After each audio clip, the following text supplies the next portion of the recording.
다 함께 자리에서 일어나서 사도신경으로 우리의 한 믿음을 고백하며 우리 2021년 세 번째 주일 오후 예배를 삼위일체 하나님께 올려드리겠습니다.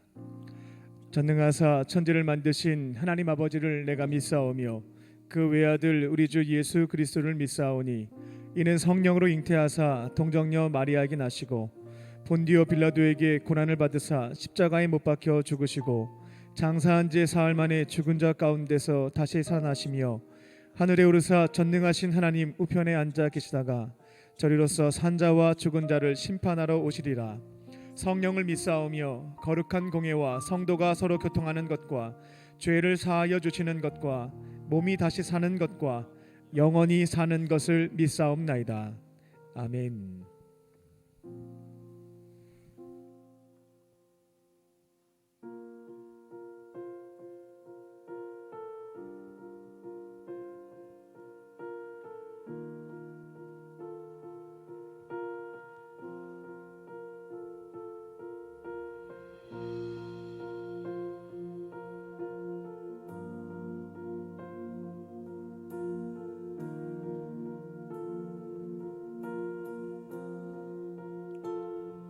주의 나라가 임할 때 하나님 임재하실 때 예배가 회복되며 기적은 일어나네.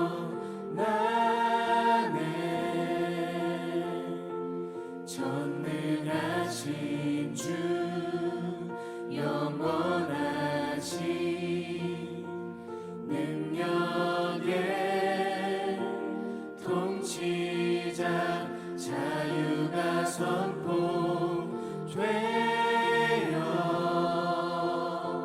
주 백성 돌아오네.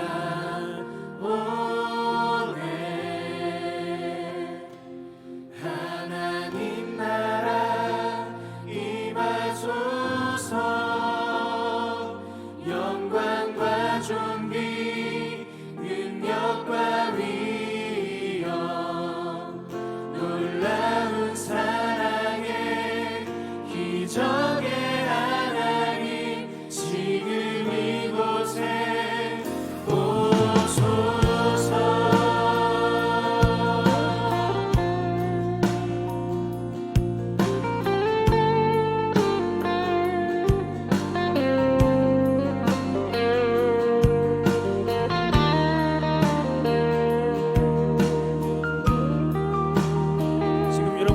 바로 그곳이 회복의 시작입니다. 함께 찬양합니다. 주의 나라가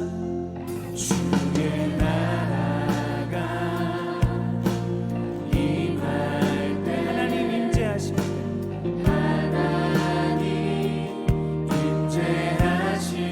때 예배가 회복되며 기적을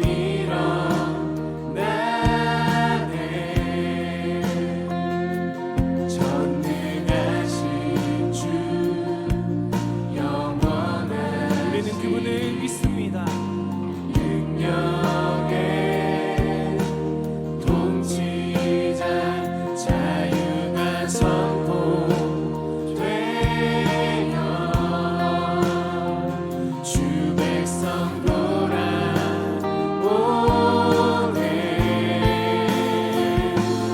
하나님 나라 임하소서.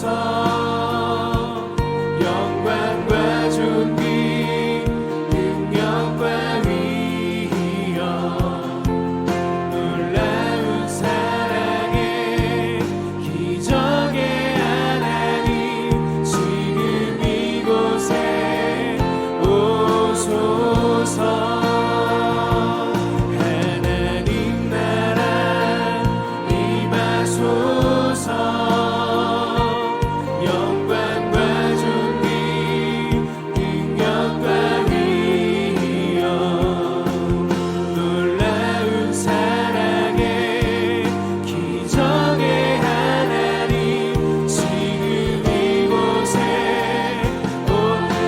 이곳에 하나님 나라 임하소서.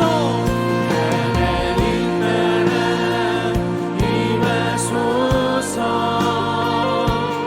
영광과 존귀 능력과 위엄 놀라운 사랑의 기적의 하나님 지금 이곳에 오소서. 우리 한 마음으로 선포합니다. 높고 위대하시는 크게 외쳐 선포하네. 만왕의 왕 주 하나님 지금 오소서.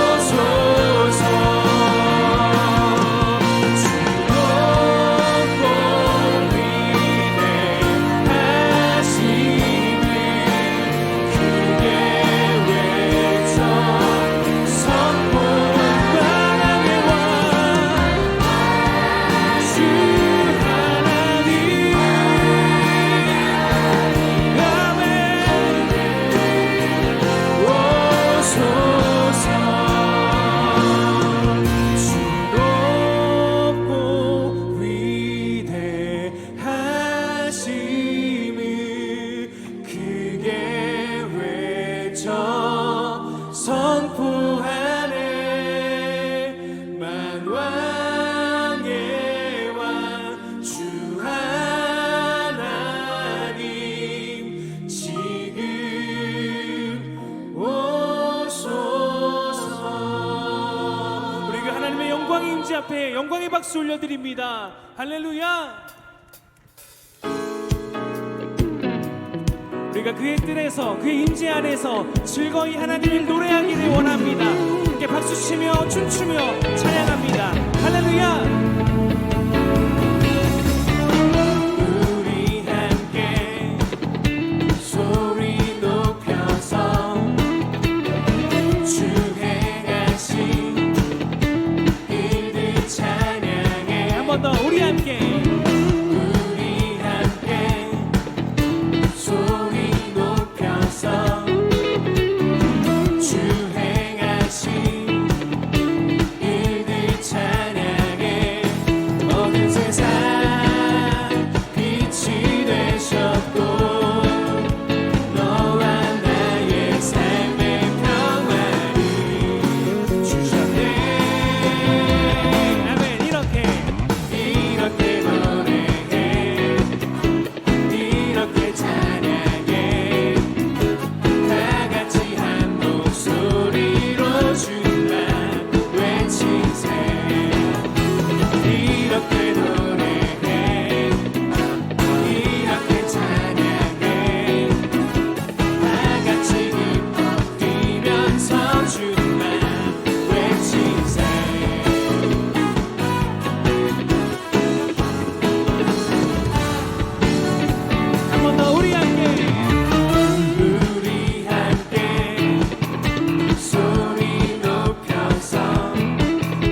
소리로 주만 외치세 이렇게 노래해 이렇게 찬양해 다같이 기뻐 뛰면서 주만 외치세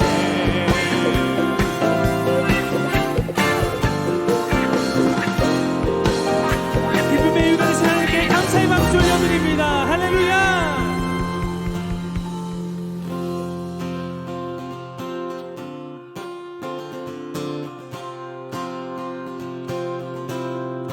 그 앞에 나와 어둠을 벗어버리리 주님의 사랑 나의 삶을 숨쉬게 하네 그 앞에 나와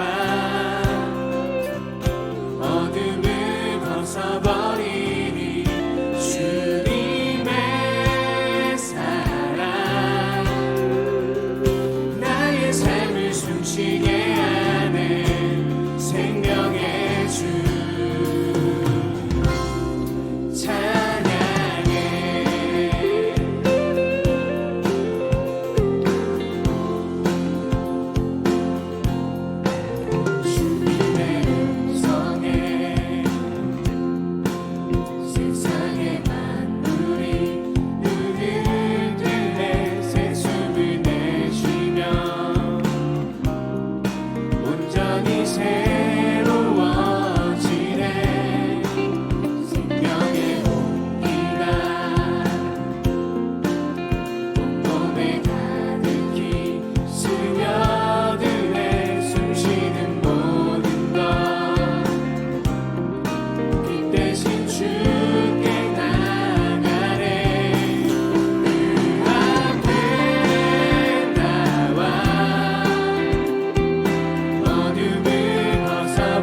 이들이 할 수 없도다.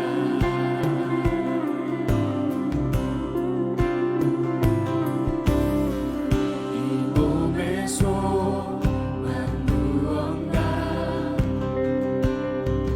우리 주 예수뿐일세. 우리 주 예수밖에는 이들이 할 수 없도다. 주만이 내 반석, 약한 자 강건케 해. 그는 주 만유의 주시라. 잠잠히 주님만 바라봅니다. 무섭게 바라보는 밤 물결이 높이 설렐 때 우리 주 크신 은혜에 소망에 갇혀주리라. 소망에 갇혀주리라.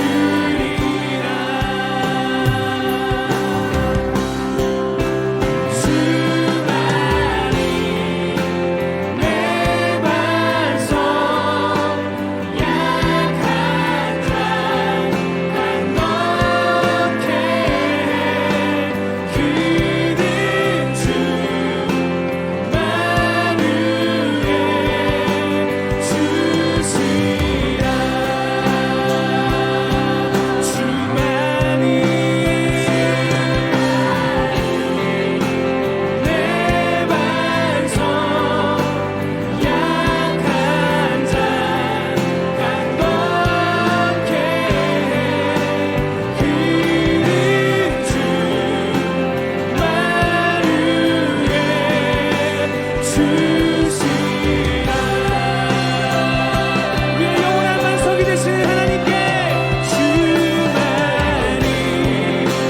내 반석, 약한 자 강건케 해.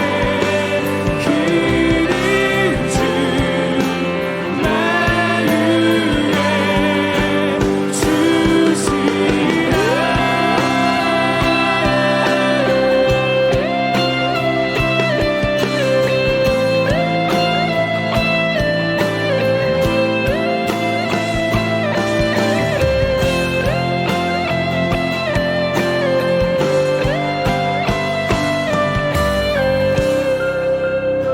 회복을 넘어 부흥으로 가는 우리들에게 함께 고백합니다.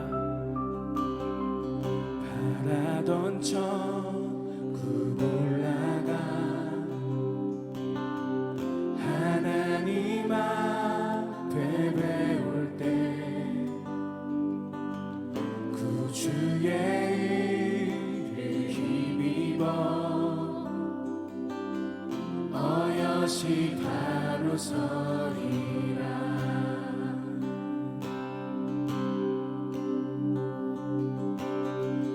바라던 천국 올라가 하나님 앞에 배울 때 구주의 일을 힘입어 어여시 바로 서리라.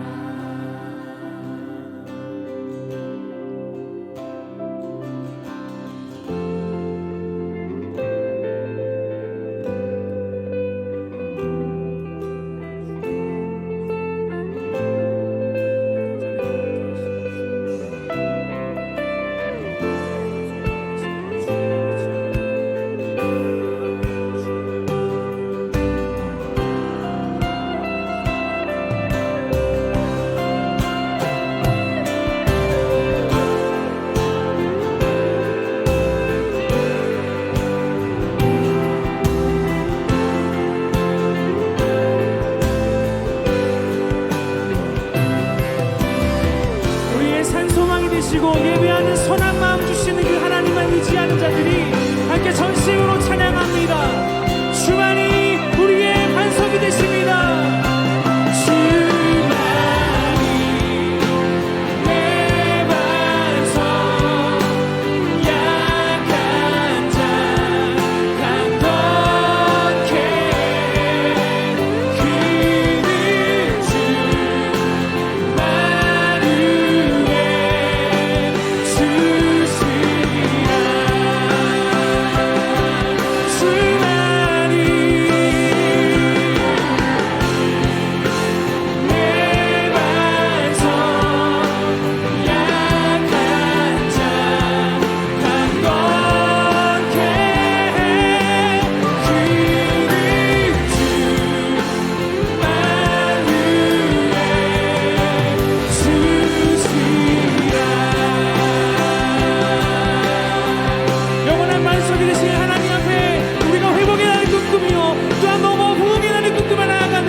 오늘 이 시간이 그 회복의 시작이 될 수 있도록 주님의 시간 역사하여 주시고 함께하여 주시옵소서. 나는 그저 제목으로 우리 다 이제 기도하도록 하겠습니다.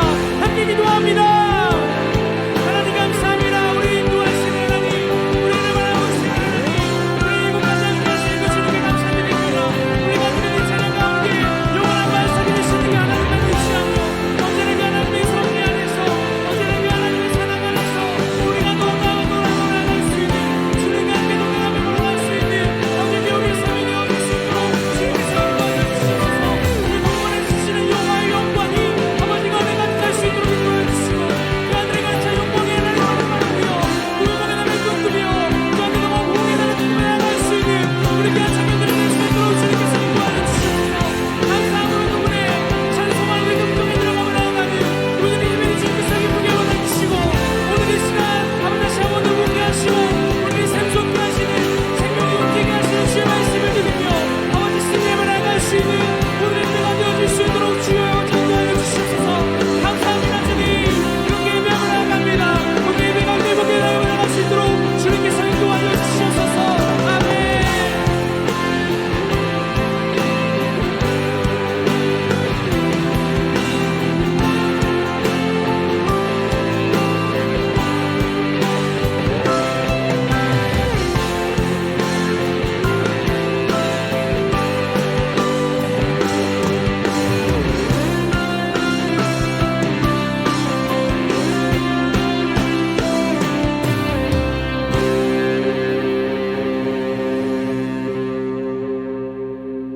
사랑과 자비가 충만하신 하나님, 이번 한 주간 구원의 은혜로 충만케 하시고 지켜주심에 감사드립니다.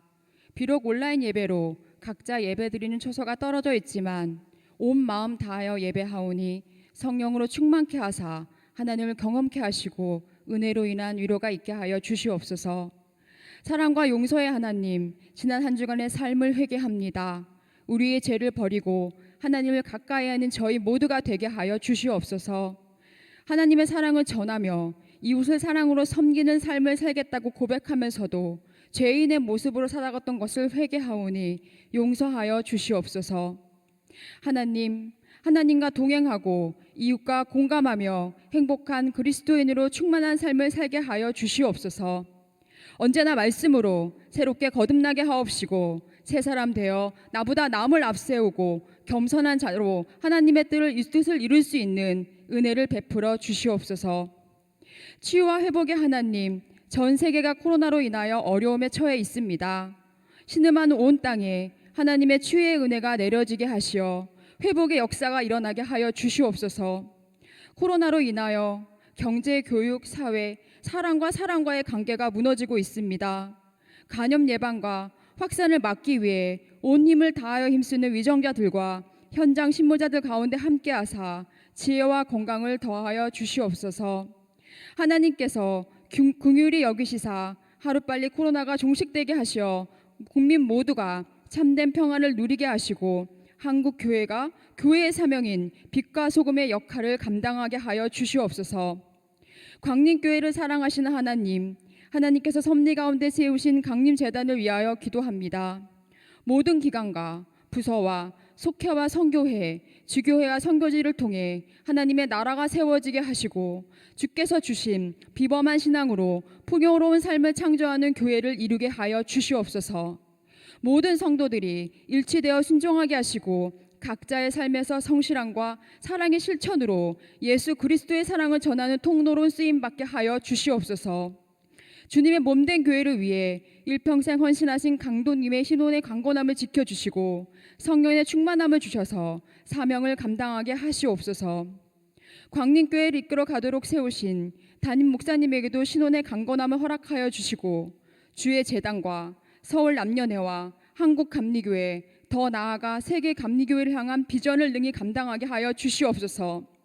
광림교회 청년부를 이끄시는 하나님, 어렵고 힘든 이 시기에 예배가 무너지고 각자의 일터와 학교에서 힘듦과 고난을 겪는 청년들이 있습니다.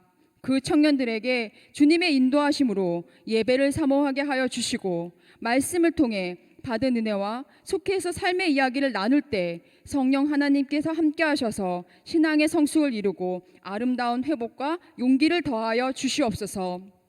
말씀을 전하시는 목사님께 성령 충만함을 부어주시고 귀한 생명의 말씀에 저희 모두 은혜의 시간이 되게 하여 주시옵소서. 오늘도 주님께 드리는 예배를 위해 각자 맡은 자리에서 봉사의 기쁨으로 수고하시는 손길들과 찬양으로 주님께 영광 돌리는 에리프 미니스트리의 고백을 기뻐 받아 주시옵소서. 하나님의 사랑과 은혜에 감사드리며 우리의 구원자 되시며 삶의 주인 되시는 예수 그리스도의 이름으로 기도합니다. 아멘. 하늘에 계신 우리 아버지여, 이름이 거룩히 여김을 받으시오며 나라에 임하옵시며 뜻이 하늘에서 이룬 것 같이 땅에서도 이루어지리이다. 오늘날 우리에게 일용할 양식을 주옵시고 우리가 우리에게 죄 지은 자를 사하여 준 것 같이 우리의 죄를 사하여 주옵시고 우리를 시험에 들게 하지 마옵시고 다만 악에서 구하옵소서. 대개 나라와 권세와 영광이 아버지께 영원히 있사옵나이다. 아멘. 오늘 우리에게 주신 하나님의 말씀은 사도행전 1장 8절 말씀입니다. 오직 성령이 너희에게 임하시면 너희가 권능을 받고 예루살렘과 온 유대와 사마리아와 땅끝까지 이르러 내 증인이 되리라 하시니라. 아멘.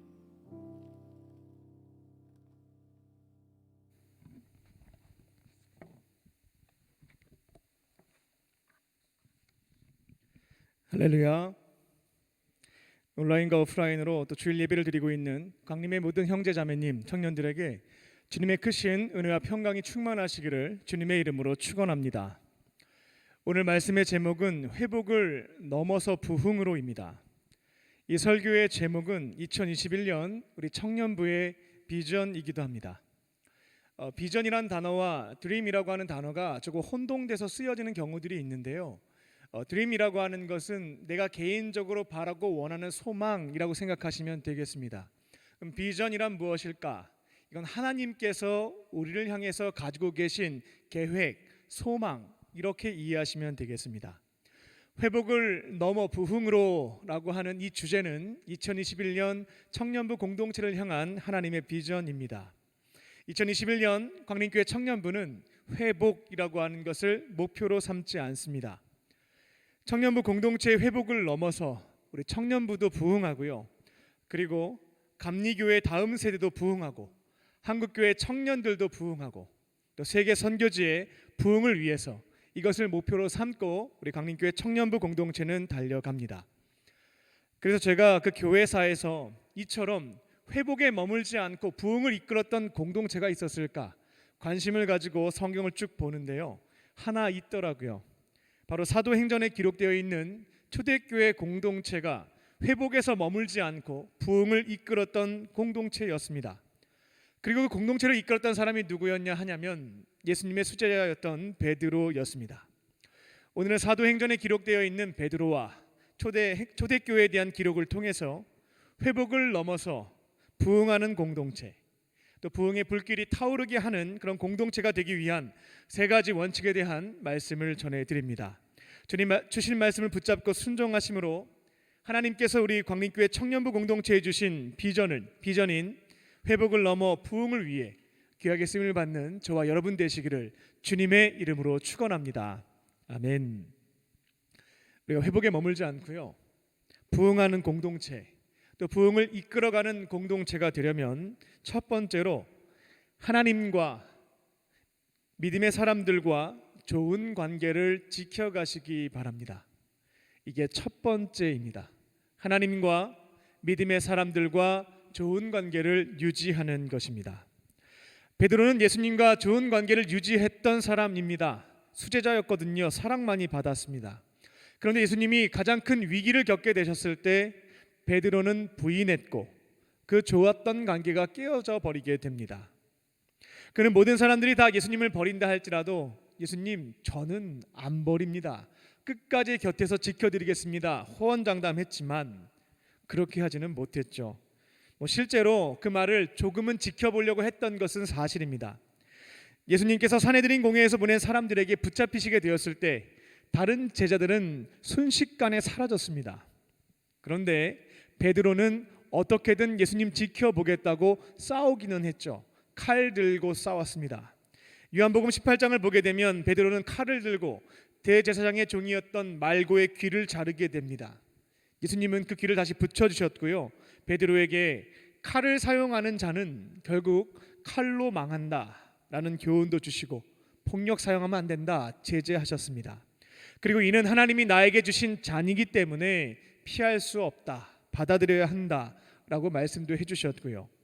베드로는 예수님의 이 말씀을 듣고 칼을 칼집에 넣었고요, 예수님이 잡혀가실 때에 멀찍이 뒤따라갔습니다. 예수님은 산헤드린 공회에서 신성을 모독했다라는 죄명으로 재판을 받으셨습니다. 종교 재판 받으셨죠. 예수님은 사실을 말했을 뿐인데 산헤드린 공회의 사람들은 거짓말한다고, 신성 모독한다고 죄명을 덮어 씌웠습니다. 예수님이 하나님의 아들 되시는 거 팩트, 사실이거든요. 인류를 구원하시기 위해서 오신 구약 성경에 예고되었던 다윗의 자손 메시아도 맞습니다. 사실을 말했을 뿐인데 재판권이 있었던 산헤드린 공회의 공의원들은 예수님이 스스로 하나님의 아들이라고 말하면서 신과 동등한 존재다, 이걸 주장하고 있다라고 얘기를 했고, 스스로 자칭 메시아라고 하면서 사람들을 혼란스럽게 만든다라고 판단을 했습니다. 그들은 예수님이 신성을 모독한, 하나님을 모독한 존재로 여겼고 그 죄값으로 사형을 판결했습니다. 베드로는 조금 떨어진 곳에서 이 장면을 지켜보고 있었습니다. 그 판결 내용을 보고 있었습니다. 아마 처음에 기대는 우리 예수님이 그래도 신적인 지혜를 갖고 계시는데 논쟁에서 지시지 않을 거야, 능력도 가지고 계신데 억울한 일 참고 계실까, 이기시겠지 하는 기대가 있었을 겁니다. 그런데 예수님은 침묵하셨고요, 사형 선고를 받게 되었습니다. 바로 그때에 그곳에 있던 사람들에 의해서 베드로가 발각되게 됩니다. 어떤 사람이 여기에 예수님과 한 도당, 한 패거리라는 뜻인데요, 한 패거리였던 베드로가 있다라고 소리쳤고 베드로는 놀라서 부인하게 됩니다. 예수님이 사형 선고를 받으셨기 때문에요, 자칫 같이 얽히게 되면 베드로도 어려움을 당할 수 있는 상황이었습니다. 베드로는 나는 당신들이 무슨 말 하는지 모르겠다고 답변을 하게 됩니다. 계속해서 사람들이 같은 도당이라고 말하자 두 번째로는 내가 맹세하겠다고, 나 저 사람 모른다고 라고 부인을 하게 됩니다. 근데 사람들은 베드로가 답변하는 걸 가만히 들어보니까 유대 지방 사람의 말투가 아니에요. 각 지방에 사투리가 있었던 것처럼 그 당시에도 갈릴리 지방에 사투리가 있었거든요. 그러니까 너가 말하는 것 보니까 갈릴리 지방 사투리 쓰잖아, 너 같은 도당이 맞아 라고 얘기하게 되죠. 그때 베드로는 저주합니다. 저주하고 나는 저분을 알지 못한다라고 부인했습니다. 그때 닭이 울었고요, 베드로는 예수님이 너 아마 닭이 울기 전에 나 3번 부인할 거야 라고 말씀하셨던 것이 생각이 나서, 그리고 절대로 모든 사람이 다 주님을 버려도 나는 안 버린다고 호언장담했던 것이 생각나서 자책하며 슬피 울었습니다. 그렇게 예수님과 가장 좋은 관계를 맺었던 베드로는 이 십자가 사건 앞에서 그 관계가 깨어져 버리게 됩니다. 그 이후 예수님은 로마의 총독 빌라도에게 가서 사형 재판을 또 받게 되고요, 살점이 다 떨어져 나가는 매질을 당하신 뒤에 십자가에 달려 돌아가시게 됩니다. 그런데 며칠이 지난 후에 놀라운 소식이 전해집니다. 십자가에 달려 죽으셨던 예수님이 부활하셨다라고 하는 소식이었습니다. 베드로는 예수님이 마지막 만찬 때 하셨던 말씀을 기억했습니다. 그때 무슨 말씀하셨냐면 나는 죽었다가 다시 부활하게 될 것이고 너희들보다 먼저 갈릴리에 가 있을 것이다 라고 하셨던 말씀이 있거든요. 그때는 잘 이해하지 못했는데 실제로 일이 발생하게 되자 생각이 났던 것입니다. 그래서 베드로는 제자들과 함께 부활하신 예수님을 만나기 위해서 갈릴리로 갔습니다. 그들은 갈릴리 호수에서 예수님을 기다렸지만 오시지는 않았습니다. 무료한 시간을 달래기 위해서 원래 직업이 어부였기 때문에 금을 던졌습니다. 밤새도록 금을 던져봤지만 물고기는 못 잡았고요. 그래서 이제 아침에 오는 그때에 저기 낯선 사람이 하나 나타나게 됩니다. 처음에는 예수님인지 몰랐습니다. 근데 그분은 제자들에게 저쪽에다가 금을 던지면 물고기 많이 잡을 수 있다고 알려주게 됩니다. 그 말씀에 따라 그물을 던지자 밤새도록 한 마리도 못 잡았는데 물고기를 왕창 잡게 됩니다. 그때 예수님의 사랑하는 제자였던 요한이 저 낯선 분이 십자가에 달려 돌아 죽으셨던 예수님, 부활하신 예수님이다 라고 외쳤고요. 가장 큰 부인을 했던 이 베드로는 그 말씀을 듣고 배에서 뛰어내렸습니다. 그리고 예수님께로 달려갔습니다. 예수님은 자신의 잘못 부인했던 것을 슬피 울며 자백하고 부활하신 예수님께 용서를 받기 위해서 찾아온 베드로를 질책하시지 않았고 용서해 주셨습니다. 그리고 이후에 베드로에게 너에게 맡겨진 양들이 있을 것이다. 그 양들을 돌보고 먹이고 쳐야 한다. 치리해야 한다라는 사명까지 맡겨 주셨습니다. 예수님은 회개한 베드로를 용서해 주셨고 또 다른 제자들 앞에서 그 권위도 회복시켜 주셨고 사명까지 맡겨 주셨습니다. 그렇게 예수님과 베드로의 좋았던 관계 한번 깨졌는데요. 회복되게 되었습니다. 그럼 이제부터가 중요해요. 이후 베드로는 예수님과 회복된 관계를 어떻게 유지해 나갔을까요? 사도행전의 기록을 보게 되면 베드로는 믿음의 사람들과 함께 모여서 기도하기를 힘썼다라고 하는 기록들이 남아 있습니다. 사도행전 1장 14절입니다. 마음을 같이하여 오로지 기도에 힘쓰니라. 사도행전 2장 42절입니다. 오로지 기도에 힘쓰니라. 2장 46절 상반절입니다. 날마다 마음을 같이하여 성전에 모이기를 힘썼다. 이 세 가지 성경 구절을 이렇게 요약할 수 있겠습니다. 베드로는 회복된 예수님과의 관계를 유지하기 위해서요, 믿음의 사람들과 함께 성전에 모여서 기도하는 것을 힘썼습니다. 그리고 구약 성경에 기록되어 있는 예수님의 관한 말씀 About Jesus입니다. 예수님의 관한 말씀들을 찾아서 예수님과 연결시켰고요. 그리고 예수님이 하신 말씀들 그것을 같이 함께 나누었습니다. 예수님과의 좋은 관계를 유지하기 위해서 성전에 모였고 말씀과 기도에 힘을 썼다라는 겁니다. 이걸 지금 우리식으로 표현하자면 교회에 와서 믿음의 사람들과 함께 예배를 드렸다 정리할 수 있겠습니다. 이렇게 베드로는 예수님과의 관계를 회복하고 성전 공동체 예배를 통해 그 좋은 관계를 지켜 나갔습니다. 그리고 베드로는 제자들과의 관계도 깨어진 상태였습니다. 주님의 은혜 덕분에 이 또한 회복되게 됩니다. 예수님이 산헤드린 공회에 잡히셨을 때 사복음서를 보게 되면 사랑하는 제자들 다 도망쳤습니다.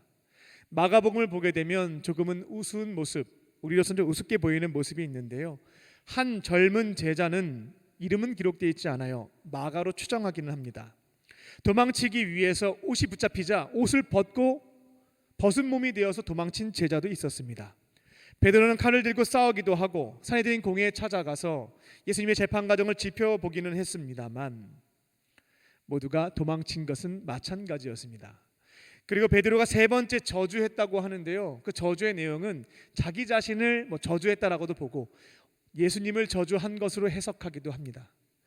내가 지금 거짓말하면 내가 저 사람과 한패라면 내가 저주를 받겠소라고 얘기한 것으로 해석하기도 하고요. 도무지 사람들이 믿어주지 않고 자꾸 코너에 몰리니까 예수님을 직접 저주를 하고 그것을 피했다라고도 봅니다. 어쨌든 베드로와 제자들 예수님 고생하셨을 때에 부족한 모습들을 보였습니다. 예수님께서 공생의 기간 동안에요 500명의 공동체를 만드셨고 거기에 특별히 12명의 제자를 불러서 함께 훈련을 하고 생활을 하셨습니다. 거기에 선발된 사람들이거든요. 공생의 기간 동안엔 어깨에 힘도 주고요. 예수님께 잘 되시면 좌의정 우의정 저희들 시켜줄 거죠. 청착도 했었고요. 근데 십자가 앞에서 다 배신을 하고 도망을 쳤으니까 일단 예수님께도 죄송하고요. 서로 얼굴 보기가 민망한 거예요. 잘한 게 아무것도 없으니까요. 조금은 서먹서먹해졌던 것이 제자들과의 관계였습니다. 예수님은 이 문제를 해결해 주시기 위해서 우리 한국인의 정서에 딱 맞는 방법을 사용하시게 되는데요. 뭐냐면 밥을 먹습니다. 우리도 좀 어색한 사이를 풀기 위해서 잘하는 말이 우리 밥 한번 먹자라고 얘기를 하는데, 예수님도 베드로가 다른 제자들과 이미 서먹한 관계가 되어 있는 상태에서 밥 먹는 것을 통해서 이것을 해결해 가십니다. 예수님이 공생의 기간 동안에요 많이 하셨던 방식이기도 했습니다. 사람들과의 관계가 조금 불편한 상황이면 그 집에 가서 식사를 하셨는데요. 대표적인 사건이 세리 삭개오. 사람들이 다 지탄하고 죄인이라고 손가락질했죠. 제자들도 그 집 들어가는 거 깨림직했습니다. 근데 그 집에 들어가서 같이 함께 식사를 하죠. 그럼 서먹해진 것이 풀어지죠. 관계 벽이 허물어지고요. 세리 마태와 식사할 때도 마찬가지입니다. 세리 마태를 부르시고 그 집에 갈 때 그 동네 세리들이 다 와요. 죄인들이 다 모입니다. 수근수근거리죠. 저 집에 세리들과 죄인들 다 모여 있는데 왜 너희 스승들은 저 사람들과 밥을 먹느냐, 지탄도 받거든요. 근데 들어가서 제자들과 그 사람들이 같이 함께 밥을 먹다 보니까 한 식구가 되고 관계가 좋아지고요. 그래서 예수님은 서먹해진 제자들에게 찾아오셔서 같이 함께 식사를 하십니다. 갈릴리 호숫가에 오셔가지고요, 아까 베드로를 3번 나를 사랑하느냐 물으면서 회복시키시는데, 그 전에 먼저 하셨던 것이 밥을 지어서 대접했던 일이었습니다. 밤새 물고기를 잡았던 제자들을 위해서 몸 풀어주기 위해서 숯불 준비하셨고요, 생선도 이미 구워놨고요, 떡도 준비를 하셨습니다. 그렇게 제자들과 함께 아침 식사를 하는 것으로 관계를 풀어주셨다라는 겁니다. 조금은 서먹한 관계였는데요, 예수님과 함께 제자들이 식사를 하기 시작하니까 조금씩 분위기가 풀리기 시작하는 거예요. 그렇게 한 식구로 다시금 회복되었습니다. 이제 제자들은 예수님 덕분에 관계를 풀 수 있게 되었고요, 이것을 유지하기 위해서 어떠한 방법을 그 이후에 사용하게 되는가, 예수님이 하셨던 것 그대로 따라하게 됩니다. 그 당시 유대교와 로마의 핍박이 있었기 때문에 어쩔 수 없이 이들이 가정에 모인 부분들도 있습니다. 그런데 예수님께서 가정에서 함께 식사들을 할 때 그곳에 있는 사람들이 한 식구로 관계가 유지가 되는 것들을 이미 경험을 했거든요. 그러니까 초대교회 공동체는 그들과의 믿음의 사람들과의 관계를 좋게 유지하기 위해서 가정에 모였고, 성경을 보면 떡을 떼었다, 밥을 먹었고 성찬을 했습니다. 그렇게 유지를 해나갔죠. 그랬더니만 믿음의 사람들과의 관계가 깨어지지가 않았습니다.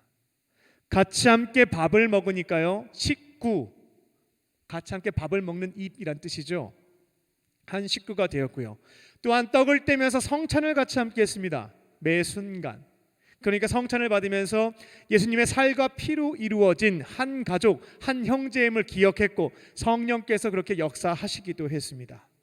그래서 초대교회의 역사를 보게 되면 2000년의 교회사에서 한 번도 나타나지 않았던 특별한 일들도 일어나게 되죠.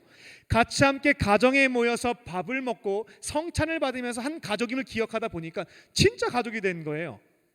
그래서 물건을 통용하기 시작하고 내 소유를 팔아서 가난한 사람 보고 가져가라고 합니다. 필요한 만큼. 가족이 됐기 때문에 가능했던 일들이었죠. 개인적인 말씀을 드려서 죄송합니다만, 저는 언젠간 기회가 주어지게 된다면 이런 목회를 한번 해보고 싶은 마음이 있어요. 날마다 믿음의 사람들이 성전에 모여서 함께 예배드려요. 하루에 한 번 예배드리고요, 그리고 일주일에 한 번씩은 가정에 모여서 식사를 하고 성찬을 행합니다. 나의 물건을 통용하고 소유를 나누어 줍니다. 그 성령께서 실제로 초대교회와 같이 다양한 형태로 깨달음을 주는 그만큼이 아니고요, 질병도 치유되고 다양한 역사들이 일어나는 것들을 체험합니다.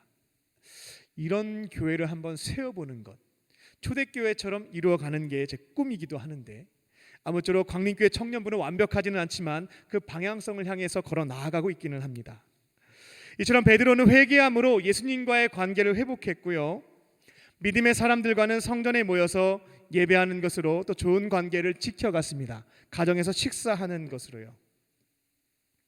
그 결과 베드로와 초대교회 공동체는 회복되었어요. 하나님과의 관계, 믿음의 사람들과의 관계가 회복되었습니다.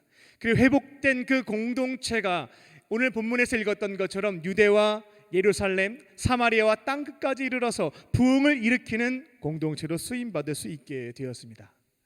우리들도 마찬가지입니다. 2021년 하나님이 우리 공동체에 주신 비전입니다. 회복을 넘어서 부흥으로, 회복을 넘어서 부흥하는 청년부, 또 부흥을 일으키는 청년부가 되기를 원하신다면 가장 먼저 이 첫 번째, 예배를 통해서 하나님과의 좋은 관계를 지켜가고 또 속회를 통해 식사함으로 형제 자매와의 관계를 좋은 모습으로 지켜가실 줄로 믿습니다. 그렇게 우리가 하나님과 믿음의 사람들과의 관계를 좋은 관계로 지켜나아갈 때에 회복을 넘어서 부흥을 일으키는 세대로, 공동체로 쓰임받을 줄로 믿습니다. 회복을 넘어서 부흥을 위해 쓰임받는 공동체가 되려면 두 번째로는 성령님이 함께 하셔야 되겠습니다. 성령 충만함을 입으시기 바랍니다. 오늘 본문 1장 8절에서 예수님이 부활 승천하시기 전에 제자들에게 말씀하시게 되죠. 앞으로 너희들, 우리 초대교회 공동체, 제자 공동체는 예루살렘에만 머물지 않을 것이고 유다와 사마리아와 땅끝까지 이르러서 너희들이 경험한 것을 증언하면서 부흥을 일으키는 공동체가 될 것이다 라고 말씀을 하셔요. 그런데 그 일을 위해서 전제가 되는 게 있죠. 앞에 있습니다. 성령이 임하시면입니다. 그러니까 성령이 없으면 못하는 거예요. 이 전제가 꼭 필요한 겁니다. 성령이 임하시게 되면 너희들이 이것을 감당할 수 있을 것이고 성령이 없다면 너희들 불가능하다라고 가르쳐 주신 부분입니다. 그래서 사도행전 1장 이후의 기록을 보게 되면 제자들은 이 사명, 부흥의 사명을 감당하기 전에 같이 함께 모여서 성령님께서 우리 공동체에 임재하시기를 간절히 소망하면서 기도하게 됩니다. 실제로요, 성령님 안 계시면 아무것도 할 수가 없었어요. 제자들 잘난 사람이 없었습니다. 지식도 없고 말 잘하는 사람 언변도 없고 돈도 없고 권력도 없고 연줄도 없고 숫자도 적었습니다. 또 사람을 고치고 살릴 수 있는 능력도 없고 유대교랑 로마 당국이 도와주면 모르겠는데 핍박하고 있었거든요. 그러니까 성령님 안 계시면 실제로 할 수도 없었어요. 그러니까 같이 함께 모여서 오로지 기도에 힘썼던 것입니다. 근데 오순절에 그토록 애타게 기다렸던 예수님이 약속하셨던 하나님의 영이신 성령님이 그 공동체에 임하시게 되죠. 강한 바람 소리가 나게 되고요, 혀처럼 생긴 불이 각 사람 위에 임하게 됩니다. 그렇게 성령의 임재를 체험하게 되고 즉각적으로 어떠한 은사를 받게 되냐면 방언의 은사를 받게 되죠. 여기서의 방언은 신령한 언어를 말한 것이 아니고 외국어를 뜻합니다. 외국말을 갑자기 하게 된 거예요. 왜냐하면 그 당시에 예루살렘에 절기를 지키기 위해서 전 세계에 흩어져 살고 있었던 유대인들이 모여 있었거든요. 근데 성령께서는 이 성령 체험 이후에 제자들에게 각 나라의 말, 외국말들을 할 수 있게 해주셔서 그곳에 모여 있었던 디아스포라 유대인들에게 얼마 전에 있었던 예수님이 그리스도이시다, 그분이 우리를 위해서 죽으셨다, 부활하셨다, 이분을 믿으면 당신도 구원받을 수 있다라고 하는 사실을 전파할 수 있도록 하셨습니다. 성령 임재를 경험한 제자들은 외국말로, 그 나라 말로 이곳에 찾아온 유대인들에게 복음을 증거했습니다. 그것 듣고 다시금 본토로, 자기 집으로 돌아가서 교회를 세운 사람들이 바로 이 로마 교회 사람들입니다. 그리고 성령님께서는 그 이후에 성령 임재 이후 수제자였던 베드로에게 많은 은사들을 주시게 돼요. 첫 번째로 말씀의 은사를 주셔가지고요, 베드로를 설교가로 변모시킵니다. 이전까지 말한 적이 별로 없거든요. 행동주의자였거든요. 근데 명설교를 하는 설교가로 성령님께서 삼으십니다. 은사를 주셔서요. 베드로도 치열하게 준비한 거는 있을 겁니다. 근데 성령께서 은사를 주셨기에 그 사명을 감당할 수 있었다라는 것입니다. 베드로의 설교를 보게 되면 복음을 구약 성경과 잘 연결하여 유대인들에게 전파하는 것들을 사도행전의 기록을 통해서 볼 수가 있습니다. 그리고 예전에는 굉장히 죄송합니다. 이렇게 두려워했었는데 성령님께서 용기를 주셔서 담대하게 선포할 수 있도록 도와주십니다. 이 일로 인해서요, 예수님이 공생의 기간에 설교 아무리 하셔도요 3,000명, 5,000명이 회개했다는 기록은 사복음서에 없습니다. 근데 이 행동주의자였던 베드로가 설교 2편 하거든요.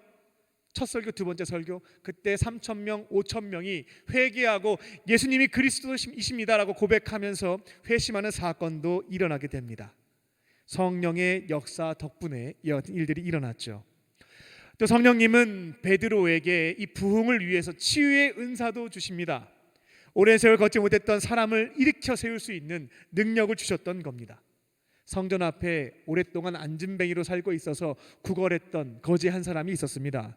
근데 베드로가 얘기하게 되죠. 은과 금은 나한테 없다. 오직 나에게 있는 것 너에게 줄 테니 나사렛 예수의 이름으로 일어나 걸어라 라고 선포하게 되죠. 마치 특별한 신비한 마법의 주문 같은 거였기 때문에 그 앉은뱅이가 일어났던 것은 아니고요. 성령께서 역사하셨기 때문에 그 사람이 일어설 수 있게 되죠. 발에 힘을 얻고 일어나서 뛰게 됩니다. 하나님 찬양하게 되고요.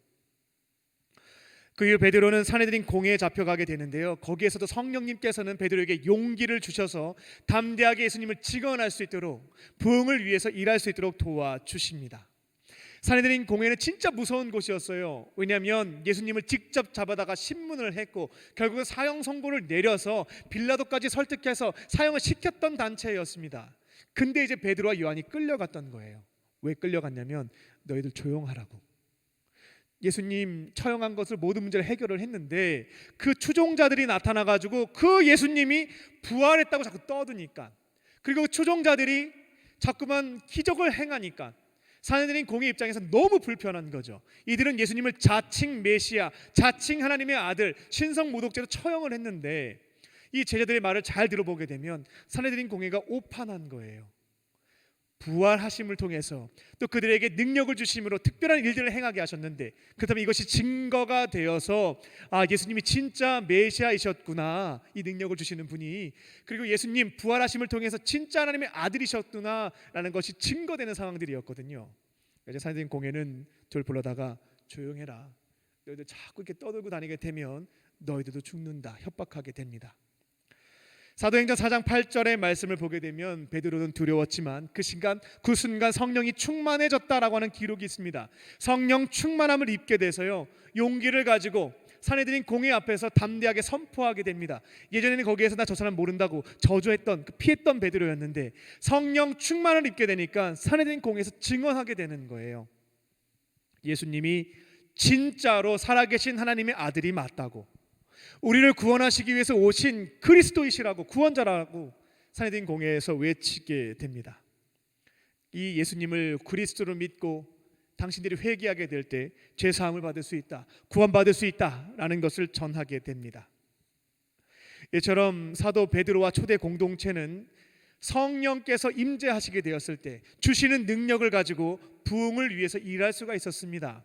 근데 만약 성령의 임재와 능력이 없었다면 아무리 그들이 하나님과 서로 좋은 관계를 맺고 있었다 할지라도 부흥을 위한 사명은 감당할 수가 없었다라는 것입니다.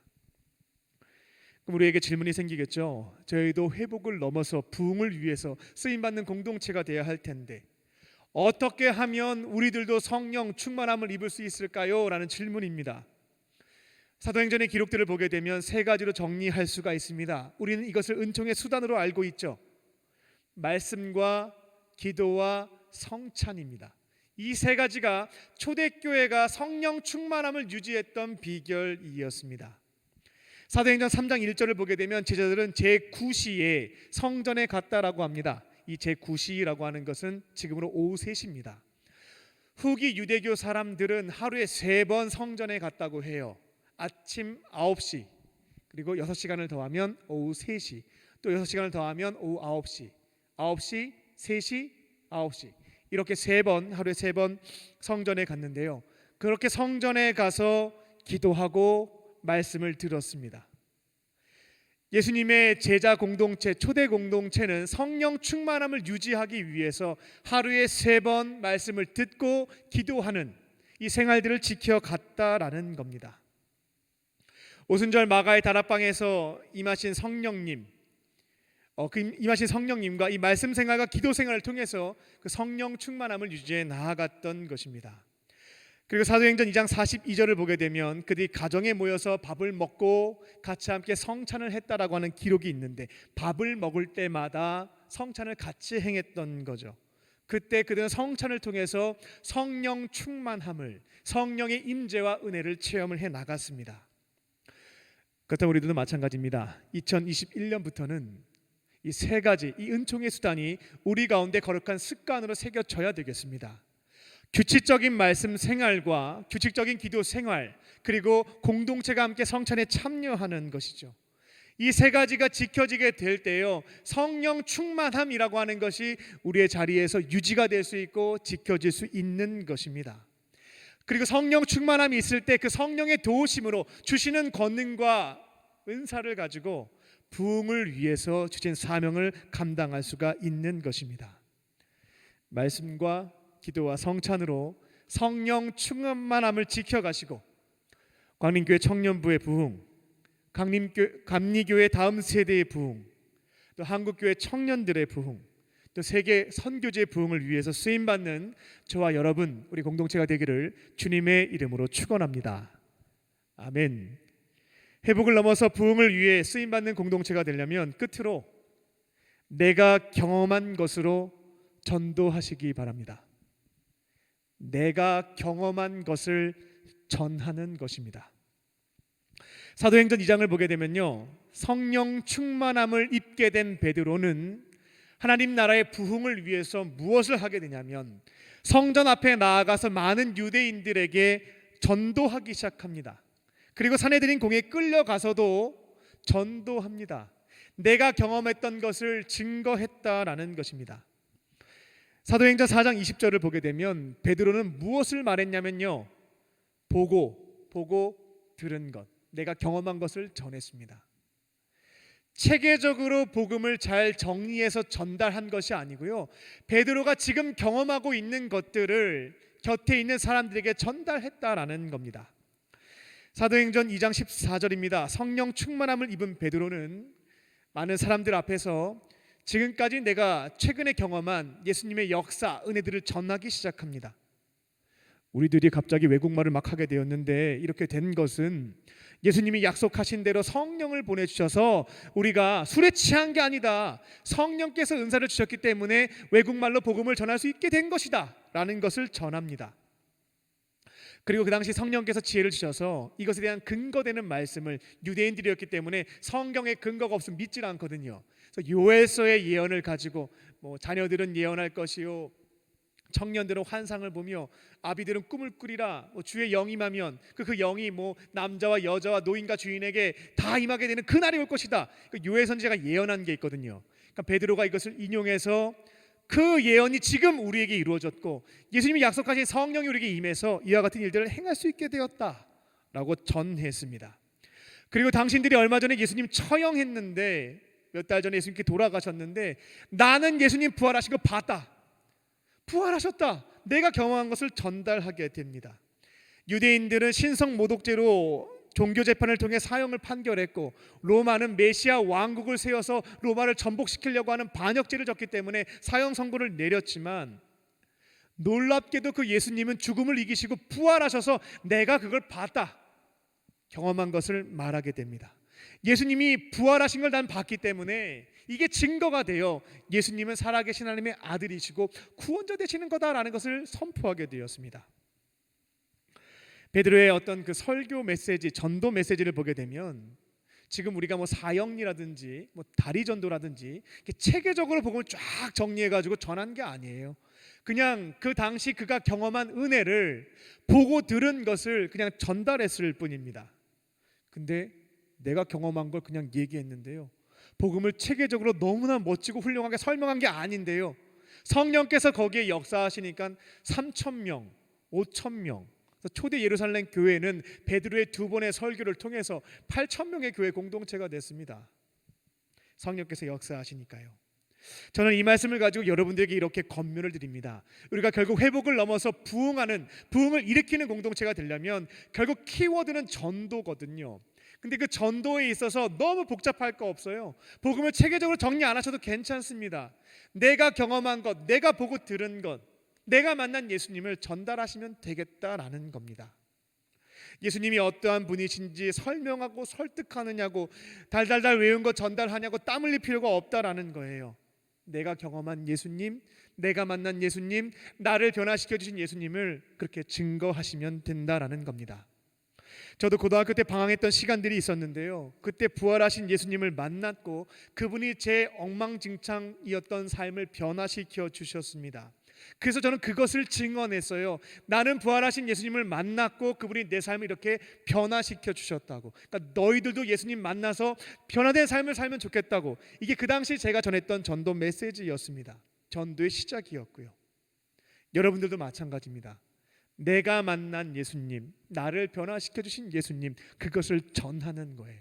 이게 바로 부흥의 열쇠가 되는 것이고 가장 중요한 사명이 되는 것입니다. 근데 오늘 이 베드로는 이 부흥에 있어서요, 또 전도하는 것에 있어서 한 가지 한계점을 가지고 있는 게 있었습니다. 무엇이었냐면 유대인들에게만 복음을 전했습니다.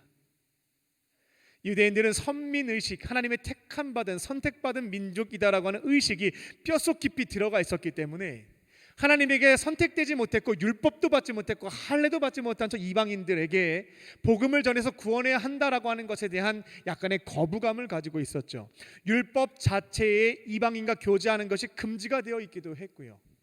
그래서 베드로는 이 하나님 나라의 부흥이 유대와 예루살렘 또 사마리아 거길 넘어서 땅끝까지 가야 하는데 유대인 안에 예루살렘과 유다 안에만 자꾸 머물러 있었던 겁니다. 그래서 하나님께서 특별한 사건, 환상을 경험하게 하셔서 그 부흥, 전도하는 것을 이방인들에게까지 할 수 있도록 도와주십니다. 사도행전 10장을 보게 되면 베드로가 특별한 환상을 보게 되죠. 큰 보자기가 있고요, 거기에 4발 가진 짐승과 기는 것과 공중에 나는 새가 거기에 있는 겁니다. 그리고 이제 내려오게 되죠. 근데 이러한 음성이 들립니다. 그거 먹어라.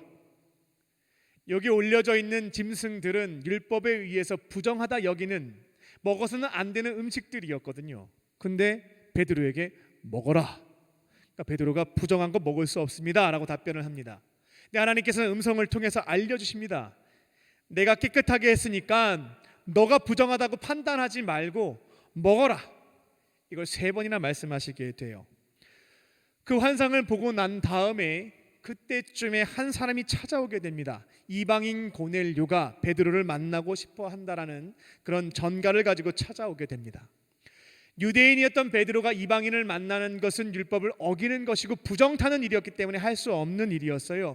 근데 베드로는 환상을 통해서 알게 됐습니다. 하나님이 깨끗하게 하셨으니까 내가 부정하다고 먼저 판단하지 말고 만나봐야 되겠다. 그래서 이방인의 집에 가게 됩니다. 그리고 그 고넬료와 그곳에 있는 이방 사람들에게 복음을 전하게 되죠. 근데 그들이 그것을 믿고 예수님을 구원자라고 고백하게 됩니다. 회개도 하게 되고요. 그때 성령께서 제자들에게 임재하셨던 것처럼 똑같이 고넬료와 이방인들에게 임하는 것을 보게 되고요.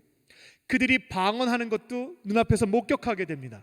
베드로는 크게 놀랐고 이제 세례를 베풀고 그들이 구원받았음에 대한 증표를 주게 됩니다.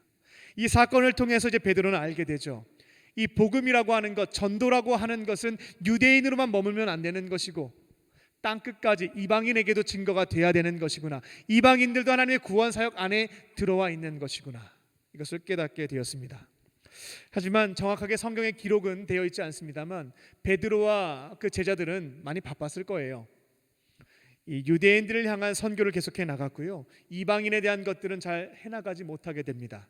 그래서 하나님께서는 사도행전 중간 이후를 보게 되면 사도 바울이라고 하는 사람을 택하셔서 새로운 사도로 부르셔서 땅끝 선교의 사명을 맡겨주시게 됩니다. 그렇게 하나님께서는 베드로와 초대교회 공동체 사도 바울을 통해서 유다와 예루살렘, 사마리아 땅끝까지 복음을 증거함으로 부흥을 일으키는 사명을 감당하게 하셨습니다. 하나님은 우리를 회복을 넘어서 부흥을 위해서 부르셨습니다. 믿으십니까?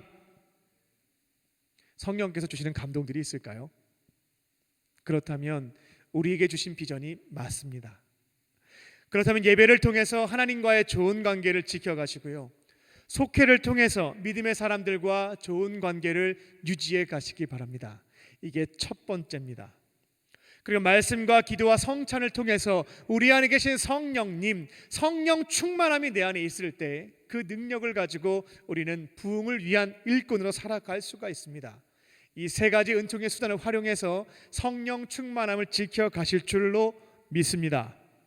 그리고 이제 내가 만난 예수님을 하나님이 허락하신 자리가 예루살렘이면 예루살렘에서, 유다면 유다에서, 사마리아면 사마리아에서, 땅끝이면 땅끝에서 내가 보고 들은 예수님을 증거하실 줄로 믿습니다. 그렇게 전도에 힘쓰심으로 청년부의 부흥과 2021년 감리교회 다음 세대의 부흥, 우리 한국교회 청년들의 부흥, 또 세계교회 부흥을 위해서 쓰임받는 저와 여러분이 되시기를, 또 우리 강림교회 청년부 공동체가 되시기를 주님의 이름으로 축원합니다. 아멘. 기도하겠습니다. 살아계신 하나님, 우리를 회복을 넘어 부흥을 위한 일꾼으로 불러주시니 감사합니다.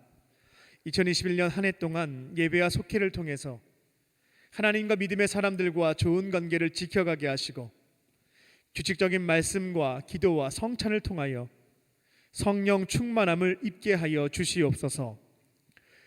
우리에게 주신 사명이 버거울 때마다 내 안에 계신 성령님께 도움을 구할 때에 주시는 권능으로, 주시는 능력으로 감당할 수 있게 하여 주시고, 내가 보고 들은 예수님을 증거함으로, 증언함으로 청년부의 부흥, 감리교회와 한국교회, 세계교회의 부흥을 위해서 쓰임받는 우리 모두가 되게 하여 주시옵소서. 모든 것 감사드리오며 예수님의 이름으로 기도합니다. 아멘. 네, 오늘 주신 말씀을 기억하며 이 땅의 황무함을 보소서 함께 찬양하시겠습니다.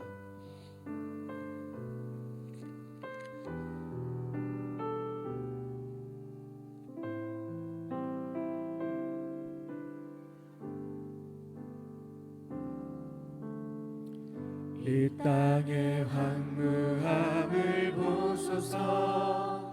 하늘의 하나님, 긍휼을 베푸시는 주여, 우리의 죄악 용서하소서. 이 땅 고쳐 주소서. 이제 우리 모두 하나 되어 이 땅에 무너진 기초를 다시 쌓을 때 우리의 우상들을 태우신 성령의 불 임하소서.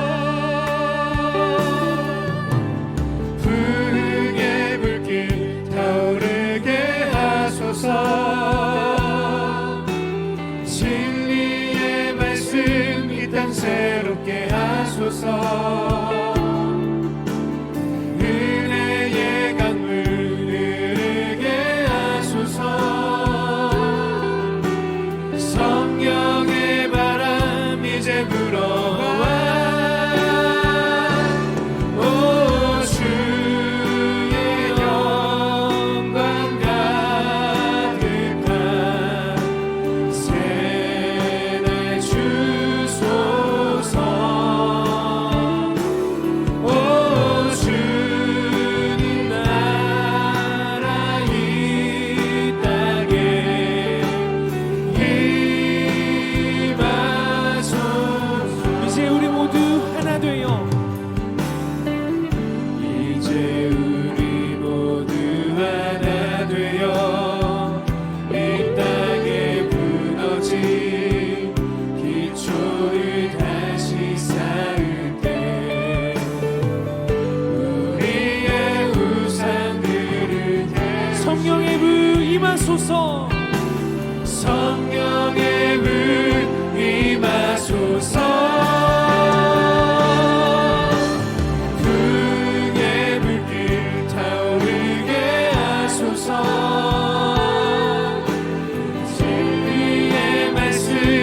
시간 새롭게 하소서.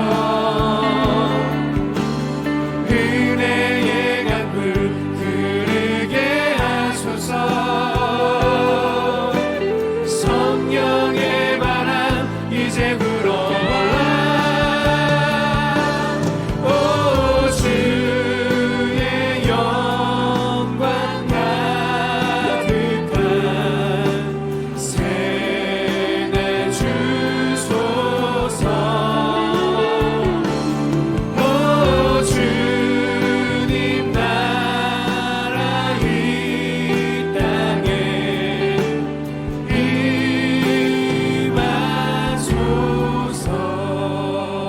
임하소서. 이 시간 우리에게 주신 말씀을 붙잡고 다 함께 기도하겠습니다.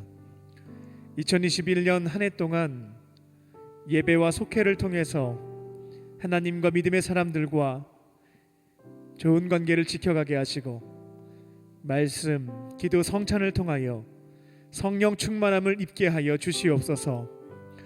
성령께서 주시는 권능으로 맡겨진 사명 감당하게 하시고 내가 경험한 예수님을 증언함으로 청년부와 강림교회와 감리교회, 한국교회와 세계교회 부흥을 위해서 쓰임받는 우리 청년부 공동체가 되게 하여 주시옵소서. 다 함께 세 가지 기도의 제목을 붙잡고 우리 합심으로 기도하겠습니다. 살아계신 아버지 하나님, 이 시간 간절한 마음으로 주 앞에 기도합니다. 하나님, 특별한 사명이 있기에 저희들을 강림의 재단 청년부 공동체로 부르신 줄로 믿습니다. 아버지 하나님, 저희들 회복에 머물지 않고 하나님 나라의 부흥을 위하여서 헌신할 수 있는 한 해가 되게 하여 주시옵소서.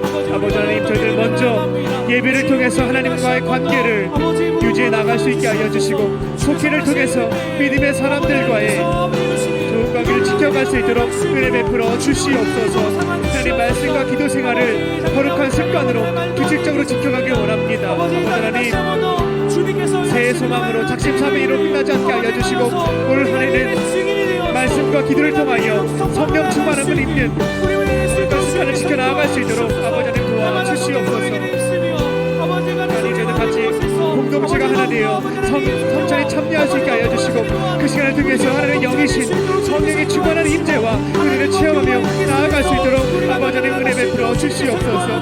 하나님, 저희들 우리가 만난 예수님이 있습니다. 어렵게 생각하지 않게 하여 주시고 내가 만난 예수님, 내가 보고 듣고 경험한 그 예수님을 예수님 없이 너무나 힘겹고 어렵게 살고 가고 있는 그들에게 증거하게 하여 주셔서 하나님 주의 부흥을 위하여 쓰임받는 저희들에게 하여 주시옵소서. 아버지 하나님, 대한민국을 넘어서 복음의 증거자로 살게 하여 주셔서 하나님 나라의 부흥을 위해 쓰임받을 수 있는 우리 모두가 될 수 있도록 은혜를 베풀어 주시옵소서. 그들에게 맡겨주신 비전을 위하여서 영광을 위하여서 살아가 나아갈 때에 또 필요한 모든 것들 더하여 주시는 마태복음 6장 33절의 말씀이 삶의 자리에서 실현되는 그 은혜도 체험할 수 있도록 하나님 아버지 도와주시옵소서.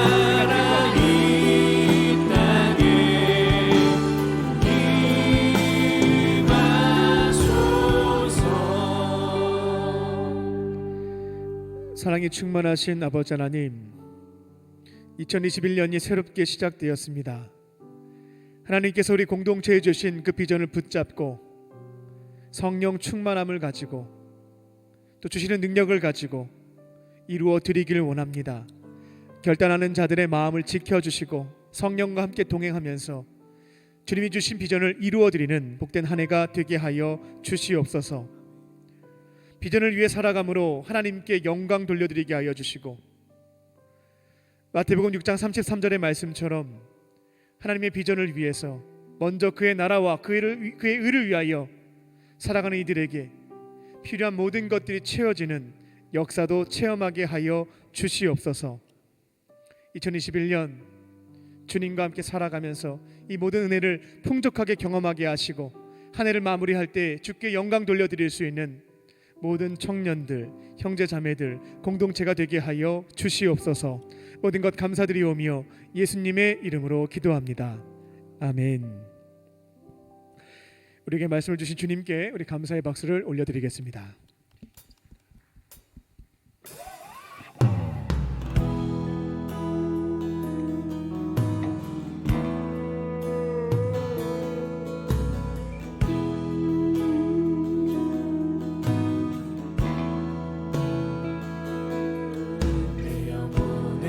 빛이 되시는 예수를 의지해 그 생명의 빛이 죽었던 나를 살리네. 날마다 내 십자가 지고 예수만 따르리. 부활이요 생명이신 주 영생은 누리네. 내 삶은 주의 것, 내 삶은 주의 것, 온전한 신뢰를 주께 드리네. 보이지 않아도 믿음으로 걷네. 주 영광 바라보며 주만 따르네. 좁은 길을 따르라. 좁은 길을 따르라. 승리의 주 영원한 생명 되시네. 고난 중에 순종을 배워가며 너의 모든 삶 맡겨드리라.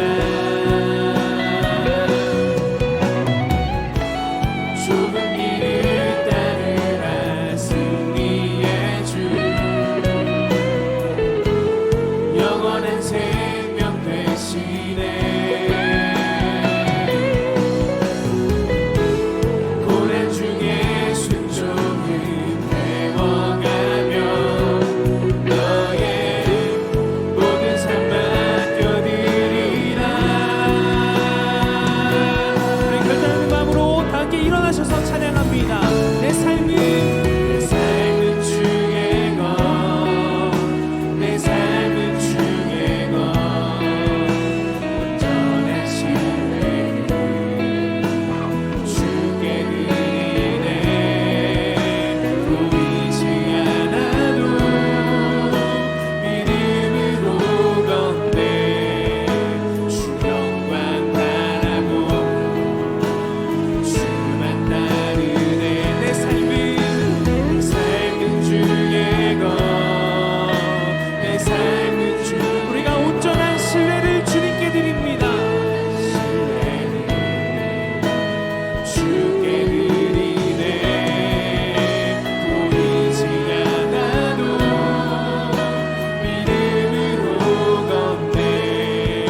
주 영광 주님의 영광 바라보며 주 영광 바라보며 주만 따르네.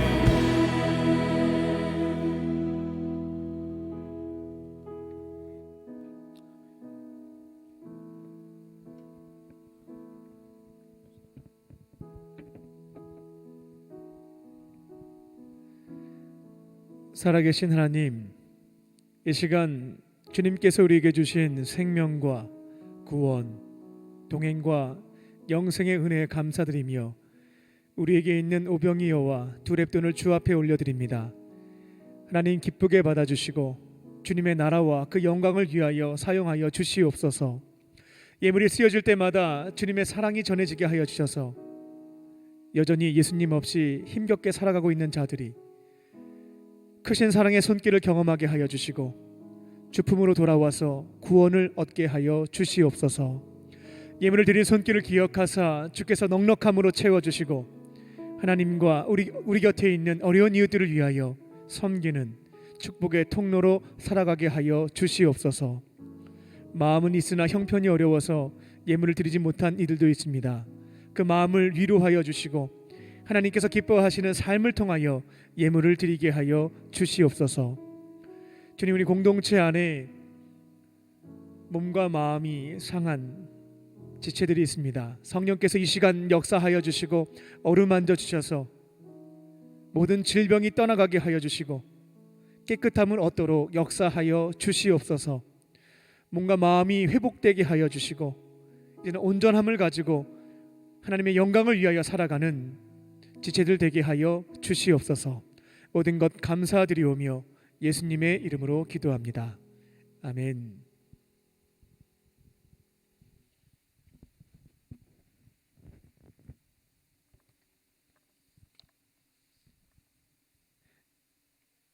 할렐루야. 할렐루야. 네, 우리 서로를 향해서 인사를 나누겠습니다.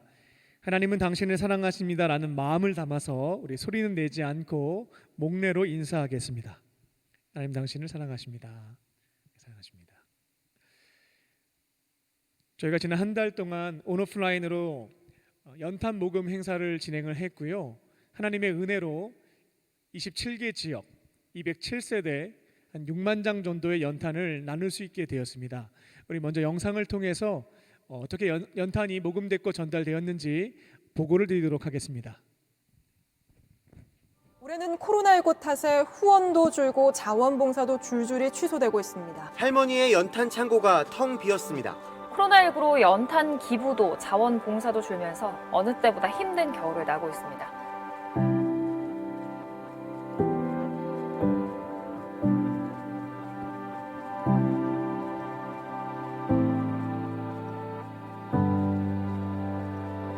예수님 우리에게 따뜻한 것을 주신 것처럼 그리스도의 사랑을 나눌 수 있는 기회가 되기를 바랍니다. 각 동참해 주셔서 좋은 열매로 그리스도의 사랑을 전하는 기회 되시기를 바랍니다.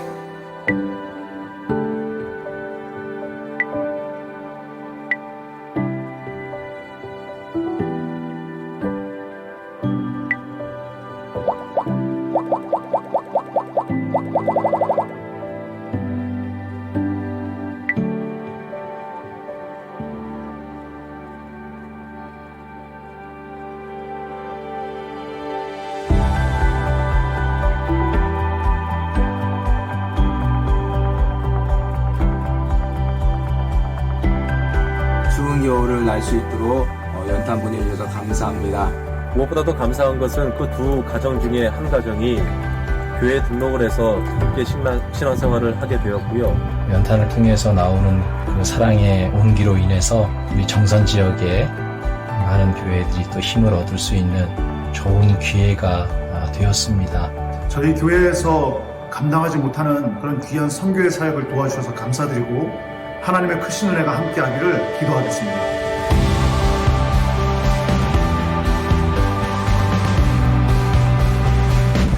여기서 연탄을 주셔서 감사하게 말씀했습니다. 연탄을 주셔서 너무 감사하고요. 말씀했습니다. 감사합니다. 너무너무 감사합니다. 잘 쓸게요.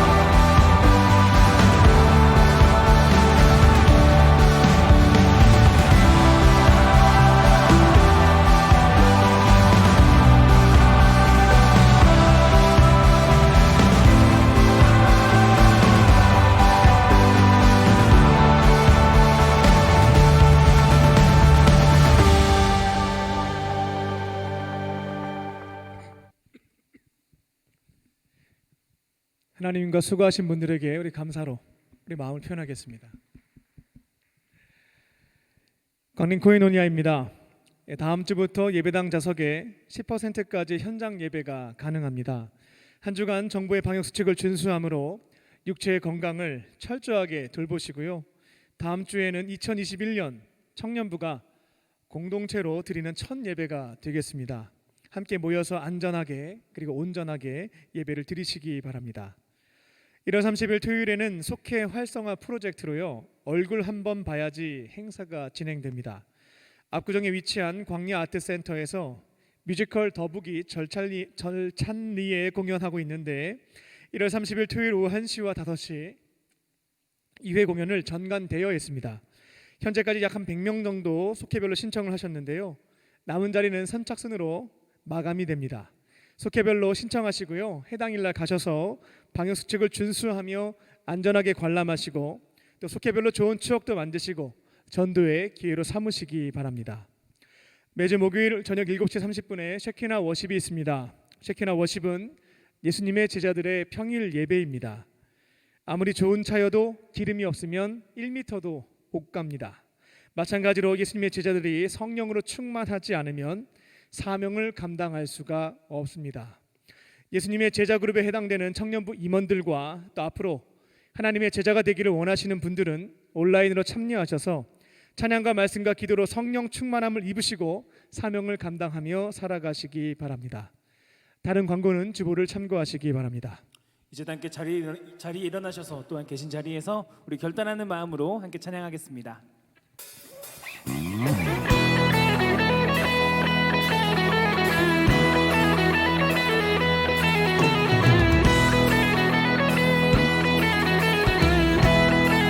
함께 노래합니다. 메마른 광야와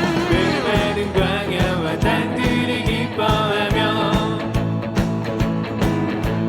죽었던 사막에 기쁨의 꽃이 피네. 그 안에 풍성한 생명의 강이 넘쳐 세상은 주님의 영광을 보게 되니 그곳에 열리는 그 이름 거룩하니 의로움 입은 자 주께로 돌아가니 그의 구원을 얻자니 시온으로 돌아오며 노래하리라.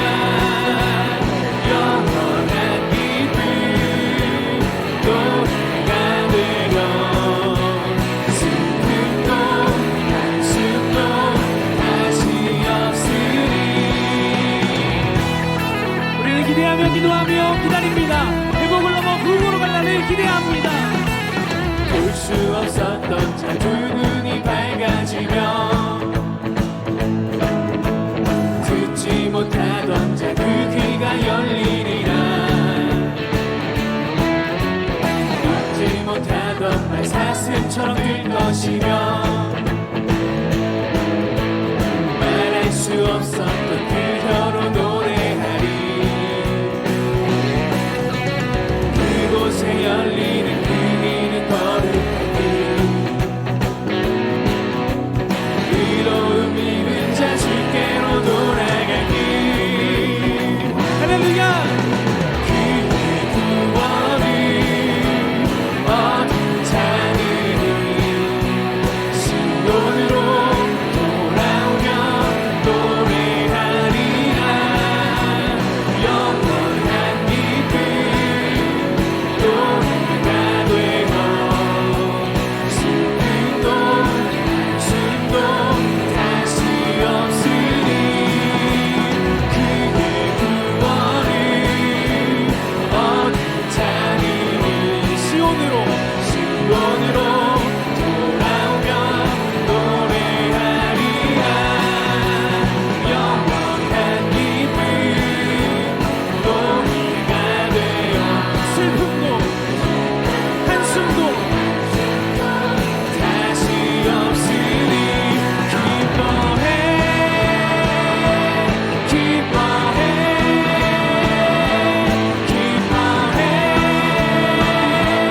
기뻐해 기뻐해